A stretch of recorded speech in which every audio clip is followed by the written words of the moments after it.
So it's not enough to be a reader. It's not enough to be a learner. Know that we are all in a race. It's important to read beyond the ordinary and to learn beyond the normal, so you can rise above your equals.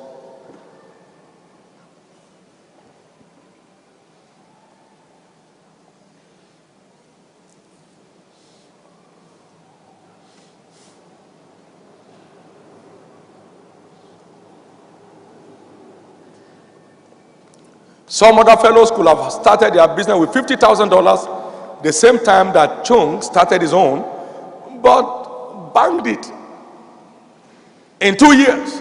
Some up to 10 years and are out of business, has to go and look for jobs somewhere else because they are not willing to pay the price that makes it work. They are not willing to pay the price that makes it work. Nothing ever rises on its own. Things only fall on their own. Nothing will go up on its own, but anything will fall on its own.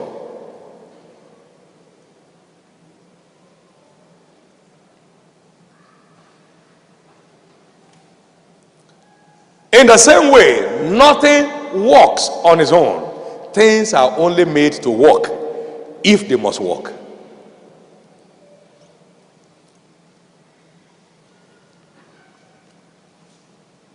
So no one excels without paying the price for excellence.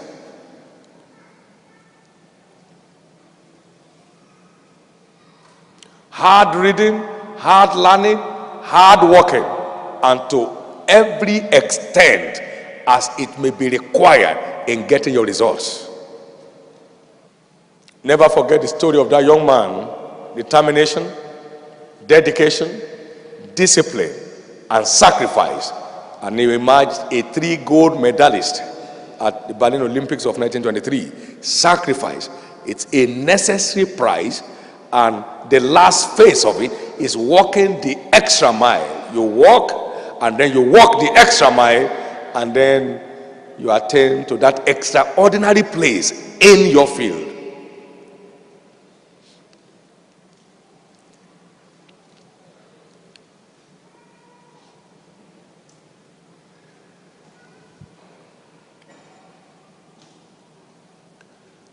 Well, as I conclude this morning, the top is open and free,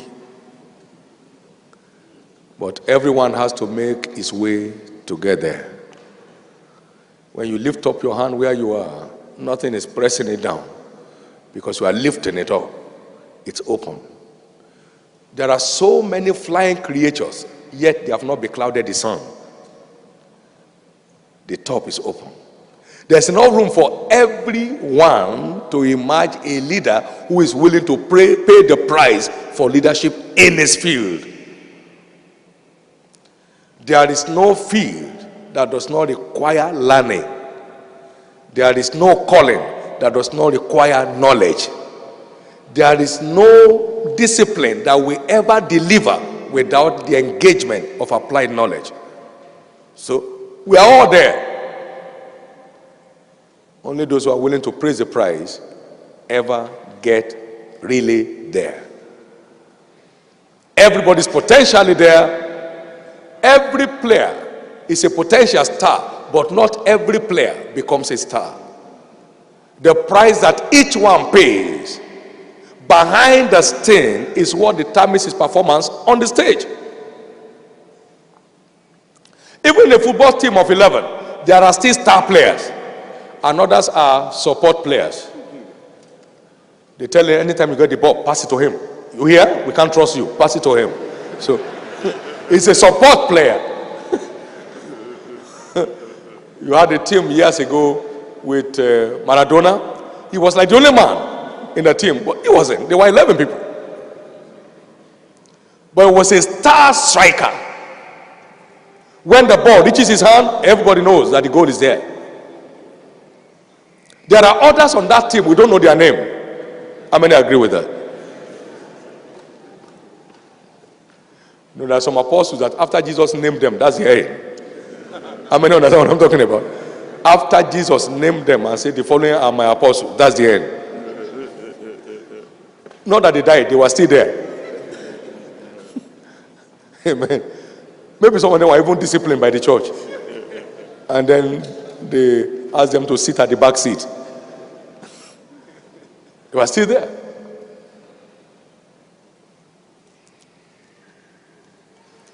Every player is a potential star, but not every player ever emerges a star. It is the price that each one pays that brings out the star in him. And until you pay the star-like price, you never emerge a star.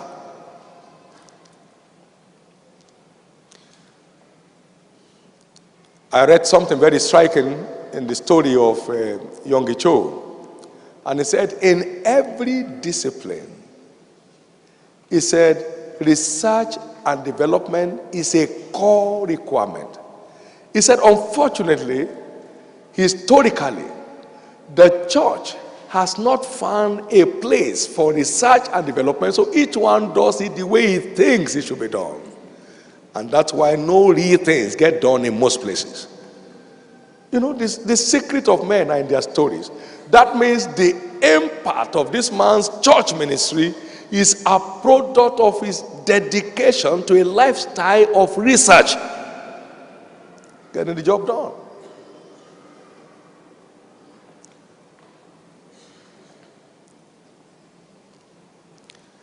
I said humorously, this man fainted 3 times on the altar. To build the largest church in the world, you must faint at least once.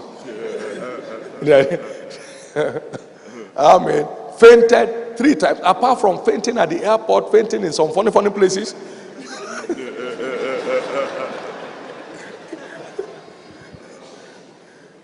He was searching, he was reading, he was planning.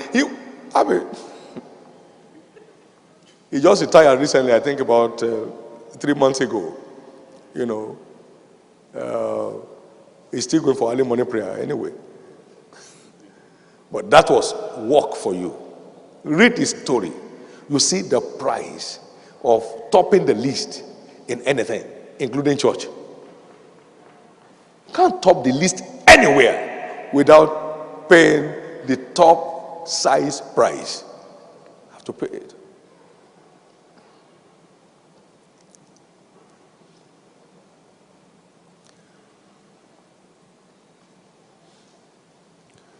If you love the happenings in anything, go for the materials you can lay hold on in that thing, and then you find the secrets there.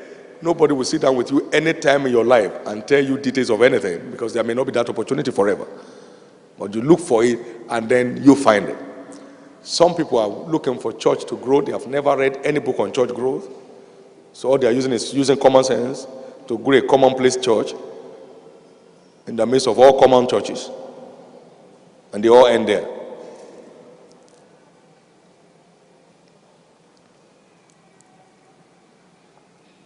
I had a very interesting experience in 1985.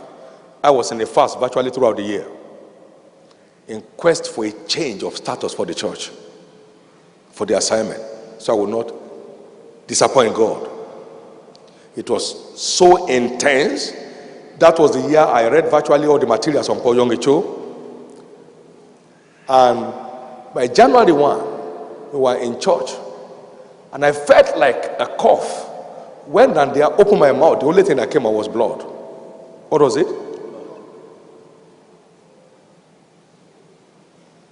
I thank God he delivered me.